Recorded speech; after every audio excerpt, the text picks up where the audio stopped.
What is up, y'all? It's your girl Brand New, and I'm coming back at you for a brief, quick moment. Did you guys hear about how that monkey ass Kim is now backpedaling?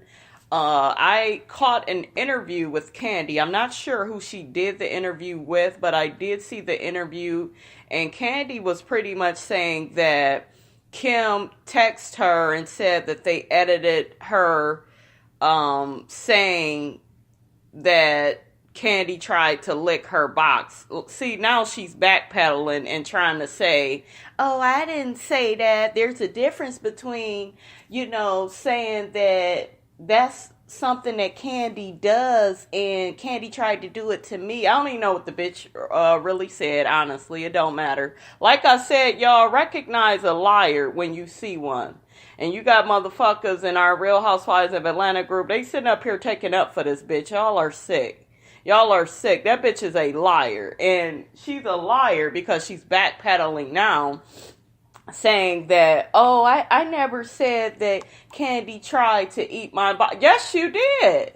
I sat up here on the damn TV screen. How the fuck did they edit that a certain way, Kim? How did they edit that? And I can't even make out what you're trying to say to Kandi. Because you trying to say, oh, I didn't mean it like that. Like, why would you even say that? With all the shit that happened last season with Phaedra getting fired over the rape rumor, the rape allegation, I should say, they made against Kandi, her and Portia. Phaedra got fired from that, boo-boo. Okay? Croy is not working, so why would you risk everything and say that? See, you getting too big for your fucking britches. You're getting too big for your fucking britches, Kim. You think you are so much better than these women, and you's a lying ass bitch. They caught you, what was it, years ago, when you lied about having cancer. One minute you talking about you had it, next minute, well, no, that's not what I said. I thought that I could have had, like, she's doing that same bullshit, y'all. And I told you motherfuckers. But no, you got motherfuckers all on Facebook. Oh, well, Kim is giving it to these ladies. She's really letting them have it. She is telling them how it is. She's getting them together. She is so interesting, and she's this and that. She ain't shit. She ain't shit but a motherfucking lying. Okay? Motherfucking lying ass bitch. She's a liar. That's what that bitch does best. I cannot stand Kim. Like I said, y'all, I preferred that bitch when she was a mistress, when she only had the 2 kids, when she smoked her cigarettes. That's the Kim that I actually liked. I liked her, what was that? Seasons, 2, 3? I think those was my favorite seasons with her. I actually kind of liked her. She seemed fun and go with the flow. And, Kim has made a contribution to Real Housewives of Atlanta. She has. In the beginning, I would say. You know what I'm saying? To me, she fit more with the girls. Now it's this shit of, oh, I'm married and I'm with Croy and, he's an ex-football player and, we got all these kids and, my life is this. And she was always materialistic and bragged and dropped labels and all that shit. She was always like that. But to me, she was more insecure. And more, especially, remember when Kandi was helping her with that song? And see, Kim, you got a lot of nerve coming for Kandi because she helped your motherfucking ass with Tardy for the Party. And like Nene said, if it wasn't for Kandi, bitch, you wouldn't have a beat going. You wouldn't have shit going for you. And you did that to Kandi. Kandi brought in all that money for you. For that motherfucking song, for your non-singing ass. Miss Jan told your ass you need a lot of work, you couldn't sing. And she gave up, I believe, on your ass. Kandi was there for your ass, but Kandi, I gotta clock you real quick. Nene warned you about Kim. Her exact words were, you are dealing with a liar, and that's what you need to understand. And I hope you know that now, Kandi. I think you really get it now. Because Nene warned your ass a long time ago when you was trying to befriend Kim more than anybody else on the show. And I think you didn't really like how Nene was coming at you. I think that was back in season 2. Remember when Kim wanted Nene on the Tardy for the Party song, and then once she got with Kandi, she got a boost. Look, that's what Nene said. You know, all of a sudden, she didn't want Nene on the song. So, yeah, that bitch is a backstabber. She is not to be trusted. Kandi, these bitches are coming for you. There was also something stated, you guys, from Kandi. Remember her and Kim was going back and forth about, Kandi was like, well, this is my house. You're just a visitor. Remember Kim said, well, no, bitch. I'm the one that built the house. Now, according to Kandi, Kim said that when she said that, she didn't originally see what Kandi said. Which doesn't make any sense, because if you didn't see what she said, then how are you able, Kim, to say anything? So you saw her tweet, bitch, and you tweeted back. You built the house. And it's this big thing going about, you guys, who was there since season 1.